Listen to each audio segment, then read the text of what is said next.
Hi, everyone. My name is John Freitas, and today I want to share with you my story of struggle and survival in the COVID 19 crisis. Uh, Chaos to calm as the theme for my sharing today.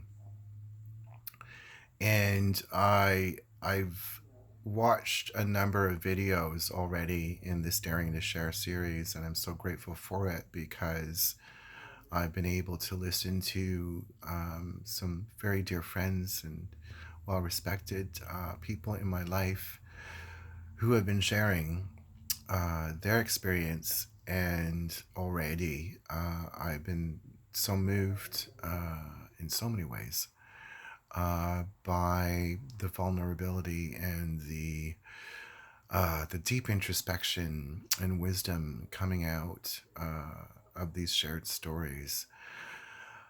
Right now, in the midst of it, like everyone else, I'm in the roller coaster ride. It's up, it's down, it's all around thrills and chills. And um, some moments I feel like I'm in the flow and moving through almost a compression, really, uh, a dynamic energy for change and transformation within myself, as is presented by this dilemma and pandemic, forcing me to reach deep within for resources that I wasn't always aware were there, and reaching back into resources that have helped me to cope in previous times in my life. In the midst of it, today is a good day, a day I wanted to share with you, where I feel like I have some kind of balance amidst all of these storming emotions, and there's so many, with where the world is right now. Or my story, I should say, uh, probably happened around the same time or began around the same time, March 18th or so, when our prime minister announced that we should all stay home. It was serious. But even before then, a story was coming to an end in which my husband, Scott, had suffered a heart attack last May. And it was his third heart attack, and he had to undergo quadruple bypass surgery. And last May, those events sent me into tailspin of incredible emotions and fear and stress and real concern for the life and death situation that my husband was going through. And so it really propelled me into a mode of survival and a mode of coping and at times vivid clarity of what was most important to me. And since that time, we have monitored gratefully Scott's recovery through the months since his surgery and his return to work. And brilliantly, an opportunity that came for him so perfect for new work that was manageable and literally about 10 days away before the epidemic truly was hit home for all of us. And that job, like many, was gone. And Scott had to return to a state of unemployment. And I watched as I laid off my staff in my job as a manager at a hotel. And within 2 weeks, I was also laid off and shared with so many millions of Canadians, at least now more, this experience of being unemployed and isolated and experiencing this new reality.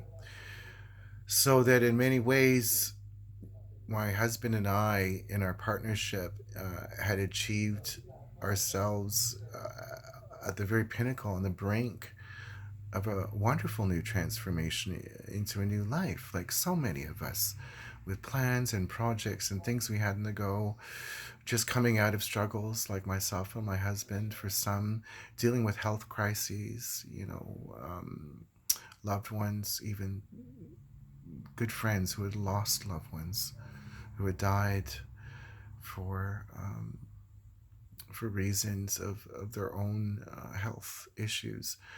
And then COVID arrived and changed everything for all of us. And since that time, I've been reminded of, for myself, what it has taken to cope and to deal with isolation and not working. And those were particular triggers for me as a trauma survivor. Uh, I've written about and spoken about extreme violence in my home and abuses through all of my formative years up until the time I was 17 when I left the home. So I spent my entire childhood living in a state of fear, living in a state of oppression, of isolation, of victimization, and being very much alone. And so coming back to this state, even though this is 2020 and so many years removed from my experience then, I'm aware that this is hitting home for me and bringing up feelings and emotions and all kinds of thoughts that I never expected to be revisiting at this time of my life. But I do so now, also acknowledging some of the resiliency that has developed for me over time, a certain capacity to cope and survive under extreme circumstances for years and years at a time. And now, faced with our dilemma, knowing that there are resources within me that now too allow me to cope with what we're all experiencing. I do move through different spaces all the time with this virus. There is my personal suffering, that sense of being disconnected from my friends and the family that I worked with in a career that I loved for 7 years, and that sense of purpose and meaning and identity that we also need when we have work and careers. So for that to be gone, it was a huge loss. To see my husband come back to a place of isolation and withdrawal at a time when we all are, and to see him, you know, restore himself to a level of coping, but with some sense of losses all the way for both of us in our partnership and for all of us who are faced with this. Um, and moving through that personal pain and sense of loss and grieving, then going to a place that often happens for me as someone who is a humanist, a humanitarian, and so deeply um, grieving the suffering of all of us as humans, notably not just in our instability in our finances, but the deep loss in the human connection, the physical touch that's so primal to who we are. A hug now, an embrace now, feeling like worlds away, and the difference that it made for me every day, and realizing how much we've lost in our connection to each other. On the other side of it, we've found a means through social media, through through phone conversations and all kinds of communication, we've been pushed to reach out to our dear loved ones. And I see the grace and the beauty in this time, creating new ways to connect with each other and support each other and show each other how much we care and love each other. And so there is a grace as well happening in the midst of this crisis. And I'm moved by it, moved to tears with the thoughts of all of us finally seeing each other on one playing field, however we look at it, all being one in this tremendous suffering of disconnection of humankind and worry about where the world is taking us.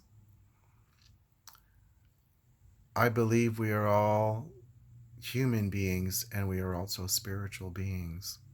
And in my role as human, as husband, as manager, and as friend, I I rely and I celebrate all of the relationships. I rely upon them and celebrate them because they are always an indication of the interconnectedness that fulfills my life on a daily basis.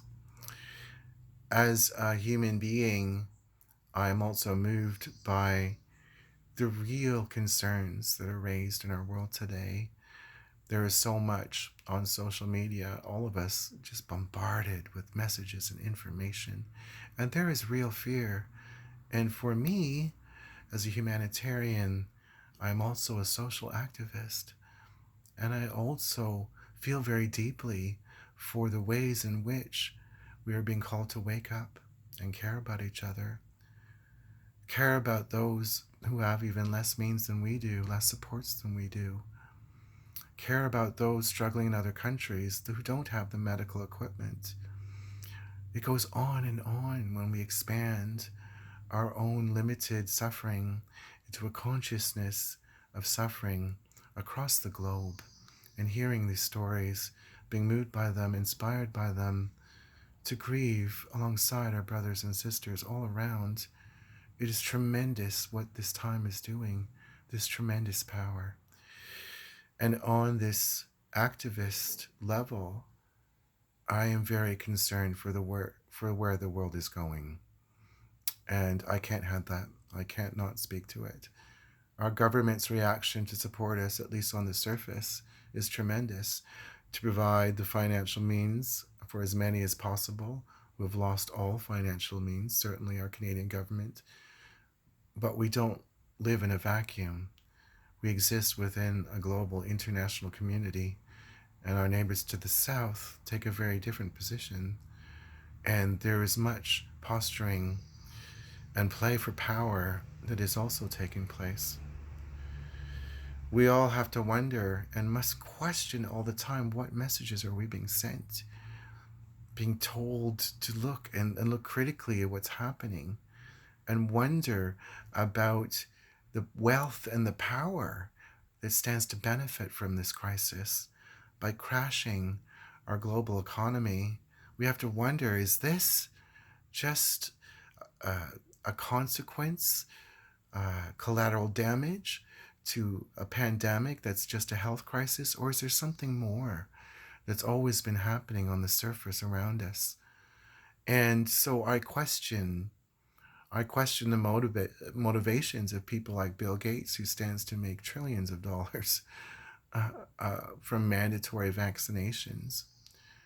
Does this sound to you like it's just conspiracy thinking? Does it sound to you like this is just falling into fear? Well, I know what fear is. I know what fear is for myself and my future. But I also understand an anxiety which is here because of global concern. And so I at least want to ask the questions. I at least want to pay mind and heed to the varying points of view, because so much is happening in the world. And we're being led to believe one story. We're being told who knows what's in our best interests. Our government's on down. We're being told exactly where this virus came from and not to point fingers. And yet, there are many things that don't add up. And that is something that I will have to acknowledge within myself, that I'm going to believe and be mindful and watchful and aware. I'm not going to cling to one belief, some conspiracy thread or other, but I am going to be awake. I'm going to be watchful to see what the world does. And if over time it's apparent that a new trillion-dollar industry is built up at the cost of our suffering and continued isolation, or anything else that we may be being herded into doing, I'm going to stay awake. I'm going to listen. I'm going to watch. The other level that is really relevant to me is the spiritual level. And I think it's important to realize we belong to a rich tapestry and mosaic where there are relative levels, whether it's of personal suffering or global suffering, political strife, and then there's the levels of spiritual meaning for each and every one of us individually and as larger communities. We are deriving and making meaning. We're being pushed to go inward in a way that is collective and so powerful. And the way that we find to support each other in this going inward is revolutionary. It's different from anything that's ever come before.